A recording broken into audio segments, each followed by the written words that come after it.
Now we're going to take a good look at my Nintendo 64 games. I have just over double the amount of games for this Nintendo 64 that I do for the Super Nintendo, mostly because it's easier to, it's not as easy to pirate Super Nintendo games as Nintendo 64 games as it is Super Nintendo ones. Mostly because of frame rate issues and emulator issues and ROM issues and all that jazz. So, for the sake of argument, let's take a look at each and every one of these games. Now, I have them backwards because I figure, you know what? I'm gonna just keep things on the down low, and I want to take a look at each of these games randomly so I can have good, fluid thoughts and not have to think of anything immediately. Now, that is mostly true because I know exactly which game this is because a name was written on it by the previous owner, and I know what that game is, so with the exception of those two games, we're going to be going into this list completely blind. So, for the sake of argument, I say let's go for it. And we're going to start with Yoshis Story. As you guys will know, I just recently did this, completed this Let's Play a few months back. And it was a ride, to say the very least. This was not my original copy. In fact, none of these Nintendo 64 games were originally mine. I bought them all from, I bought them all from either my, from JJ Games or my local, retro video game store. Yoshi's Story, as many of you know, it's a classic platformer as Yoshi, and you travel through different parts of the world to save the Super Happy Tree. I did a full and complete Let's Play of it not too long ago, wrapped it up, and I never want to see this game ever again after all the trouble it put me through, so no thank you, we're never gonna, and down go all the games, beautiful. And now I know what the last game is, isn't that just magical? In fact, I actually know what most of these games are now. So pay attention to Sora and Riku here as I kind of do my best to forget and shuffle and rearrange some of these games, because now I know where most of them are. And we're going to put you over here. And that should do it. Sorry about that. Apparently I have very big feet. But, long story short, I don't want to see Yoshi's Story again. I don't want to know Yoshi's Story again. I just want it to sit on my flippin' shelf in my room and think about what it's done. Okay. On a more positive note. Quote, as he says, Namco Museum. No, Mario Party! Okay, that works. Oh, what can you say about Mario Party? The beginning of the franchise, where you compete in minigames and fight to gain stars to win the party, I guess. I don't know. What can you say about Mario Party that I haven't already said? It is an absolutely bonkers franchise, and this game was no exception, considering most of us lost skin playing the original games thanks to that horrible control stick for the N64 and all the control stick spinning games that this game decided we all needed to have and enjoy. I love this game. I don't play it that often compared to the other Mario Party games, but it's a fun time waster, and I recommend it to anybody who's dipping their toe into party games. I say it's definitely a step in the right direction. Speaking of steps in the right direction, Super Smash Brothers! What is there to say about Super Smash Brothers that hasn't already been said? By me, of course. As you guys know, I'm working on a Super Smash Brothers anthology series where I look at all of the Smash games in one project, and I put it on hold in 2017 because I believed it was going to be several years before we'd get the next Smash game. Of course, the Nintendo Switch had to happen, and Smash Ultimate decided to come and blow everybody's socks off. So I will be getting back to that game, but as for the first game, it is wonky, wonky, wonky, wonky, wonky, but fun. Immeasurably wonky, but fun. My personal character I use the most in this, honestly, I think is Kirby at this point, because everybody else is just so gosh darn wonky in that game. Even Pikachu, who is my main in Smash, in regular Smash, so... Well, sort of main. I mean, I vary between him and Lucas a lot, so... Either way, hilariously fun game, but it is wonky as hell. Okay.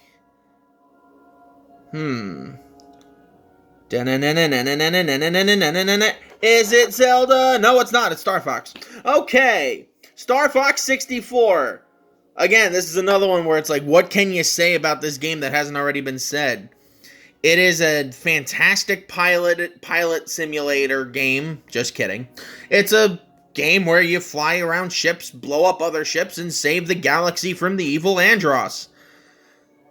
It's got a bunch of branching paths. It's got difficulty spikes. It's one of the ultimate games for the Nintendo 64. And if they ever do a Nintendo 64, N64 Classic, this has to be a game that goes in there. I'd say N64, Smash. I'd hesitate to put Yoshi's Story, but those two are definitely games I would put on the N64 Classic, should they ever decide to do anything about it. This doesn't look like Zelda at all. In fact, I'm willing to think this is Pokemon Stadium! Oh my guacamole, who does not love Pokemon Stadium? For all of you guys that have only grown up with later Pokemon games, this was the cream of the crop when we were kids. Pokemon Stadium is the N64, basically where you put your Game Boy cartridge into your N64 controller, and you can play your games on there and use your own Pokemon to compete in tournaments. Or if you're lazy like me, you just use rental Pokemon. And the rental Pokemon in this game are actually pretty darn good. Some highlights including the Charizard that's on screen, with moves like Fire Blast, Swords Dance, Fire Spin, and I think Fly was its other move. But either way, since it was wonky Gen 1, that meant if you used like normal or psychic type Pokemon on your team, you were basically invincible.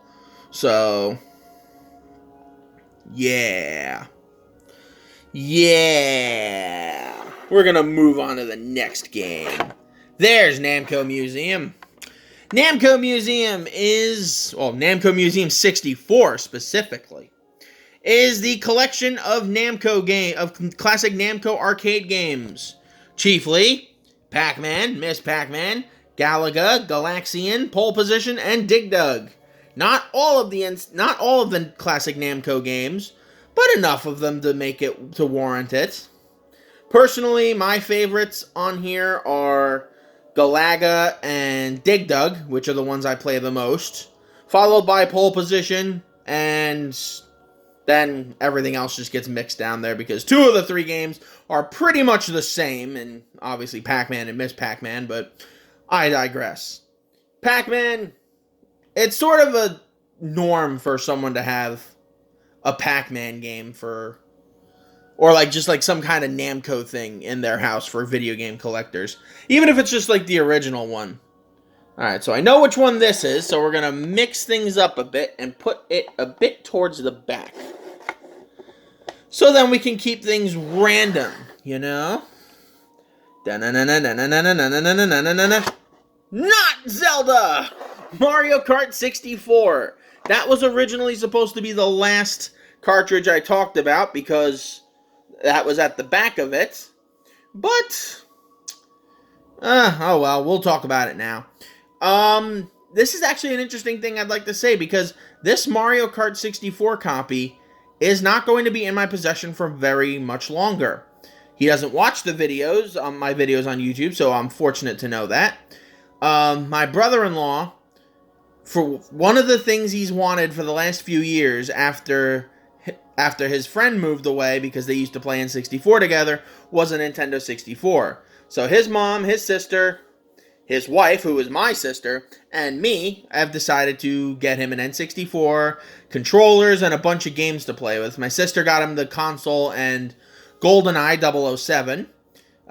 His sister got him, I think, Super Smash Brothers, and his mom got him, I think, one of the other random Mario games, but I'm giving him my copy of Mario Kart 64. Now, I know some of you are out there going, oh my god, why are you getting rid of Mario Kart 64? I have two other ways to play this particular game if I want to. I can play it on my Wii U Virtual Console or my Wii Virtual Console. So, I'm not particularly worried about not being able to play this game. And if I really want another copy of it, I can go buy another one. I want to give him this one because this one's given me him and I a lot of fun memories. I remember going to a water park indoor water park in Pennsylvania, and him and I got totally trashed playing this game in Mario Party 3. Which is going to be in there, but I'm not giving him that. I love my Mario Parties way too much to give him a Mario Party game. But Mario Kart 64, I love the game. It is fun. It is awesome. But it's time it moved on to a new owner. Because I don't play it as much. Now on to a more positive note. The Ocarina of Time. We finally got our Zelda game. Deemed by many the greatest video game of all time. The Legend of Zelda, Ocarina of Time. Is it as good as many people say it is? I'd say it is.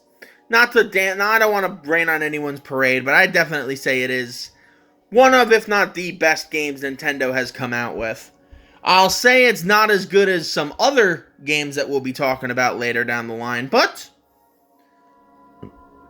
again, what can I say? Zelda is Zelda is Zelda. It is an excellent game. And from one excellent game to another, Super Mario 64.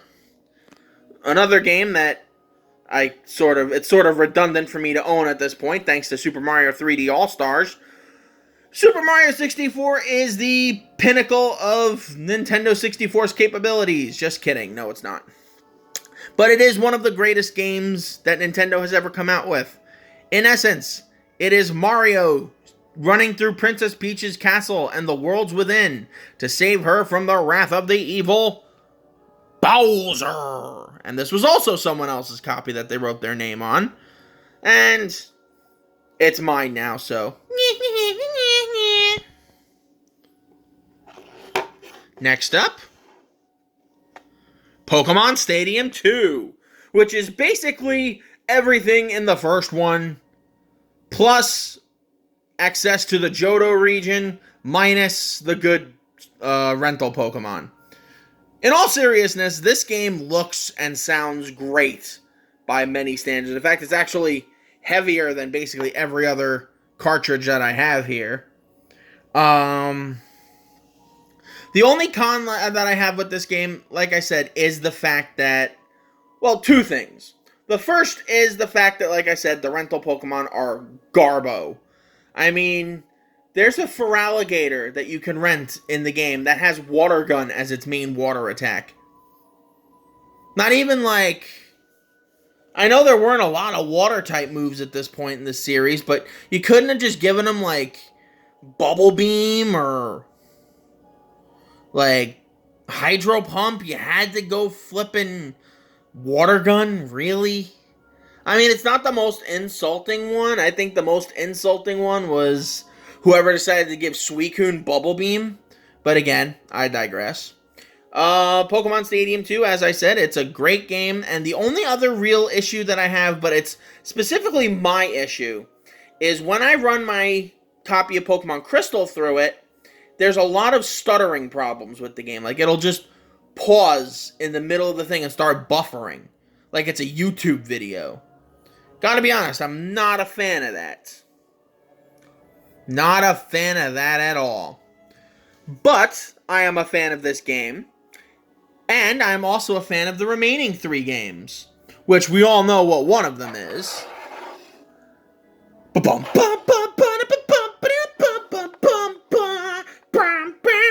Mario Party 2 did everything that the original game did and amped it up to 11.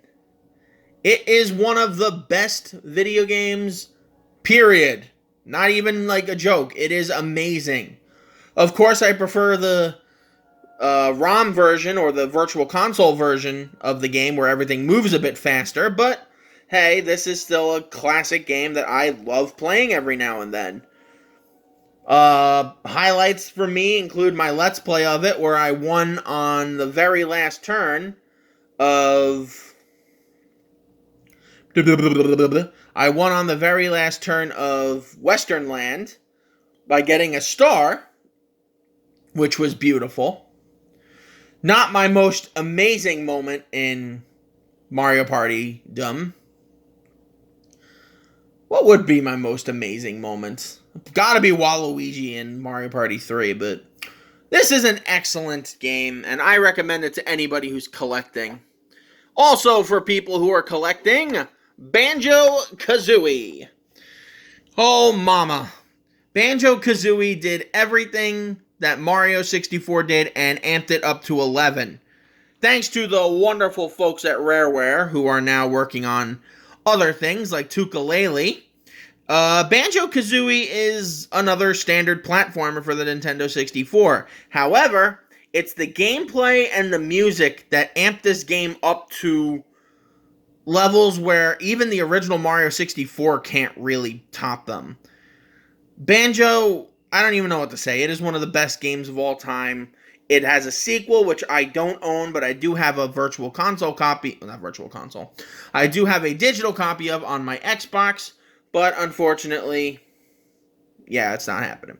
We're not going to be looking at my digital copies. Last but not least is my all-time favorite Nintendo 64 game, Mario Party 3, which again takes all the stuff that the predecessor did and adds to it. It added a bunch of new gimmicks to the game, including you being able to hold more than one item. It also added... What did it add? It added a lot of action times where you can actually prevent yourself from being truly damaged by landing on a happening space. Also added in Game Guy, which is gambling mini games. Man, I just want to say this, they did not have to try as hard for Mario Party 3 as they did.